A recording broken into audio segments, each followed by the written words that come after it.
मंडळी नमस्कार, मी चंद्रकांत सूर्यवंशी आणि तुम्ही पाहताय ते जनमंतक मराठी.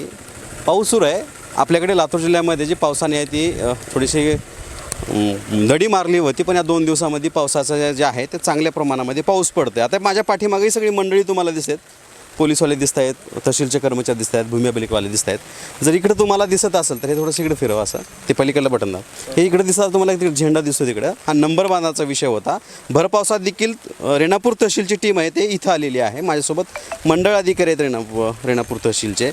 सर, भर पावसामध्ये आज आपण जे आपले राज्याचे महसूल मंत्री असलेले चंद्रशेखर बावनकुळे यांचे आदेश आहेत, वरून पाऊस सुरू आहे तरी आपण ते नंबर बांधावरती काढण्यासाठी आलो. हो, या ठिकाणी तहसीलदार रेणापूर यांचा आदेश झाला होता 2025 मध्ये, आणि त्याच्यानंतर नाराजीनं अपील त्यांनी एसडीओ साहेबाकडे केले होते, उपविभागीय अधिकारी औसा रेणापूर यांच्याकडे.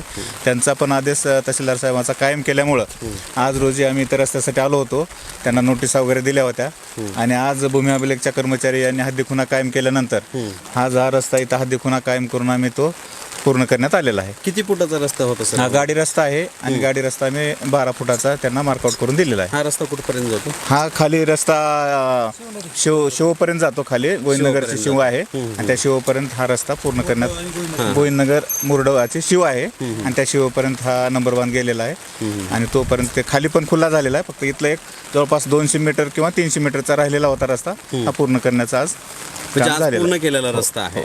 पण सध्या पीक वगैरे आहे, मग त्याला काही सवलत वगैरे नाही. त्याच्यासाठी पीक काढून घेण्यासाठी संबंधित शेतकरी यांना दोघांना संमती करून पीक झाल्यानंतर तो पूर्ण ते त्याच्यात मुरुम किंवा मजबूतीकरणाचं त्यांनी करून घेणार आहेत. तोपर्यंत त्यांना पर्याय रस्ता म्हणून त्यांच्या त्या आखाड्याहून जाण्यासाठी त्यांना सांगण्यात आले. आदेश केलाय का आपण? आदेश नाही, पंचनाम्यात उल्लेख केला. पंचनामा केला. हे शेतकऱ्यांचे जे आहेत ते बरेचदे वाद असतात. हे शेतकरी आहेत मूळ.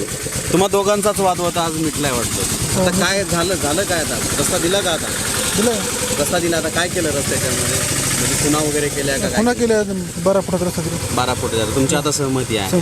बाबा, काय नेमकं वाद होता? बरेच दिवस तुम्ही कोर्टामध्ये हे सगळं आम्हाला शेतात जाण्या येण्याकरता वाद चालू होता. मग काय झालं? तो मिटला. आता मिटला का? आता मिळाला रस्ता? रस्ता मिळाला की? रस्ता मिळाला. हे काय होतंय, शेतकऱ्यांचे हे जे प्रश्न आहेत ना फार मोठे असतात, आणि वारंवार ते कोर्ट कचेऱ्या करणं किंवा इकडे तिकडे भानगडीमध्ये जाणं, तहसीलचे उंबरटे जिजवणं. पण मुळात जर बघितलं तर शेतकऱ्याच्या मी नेहमीच म्हणत असतो की त्याच्या पाचवीलाच ते दुःख पुंजलेलं असतं.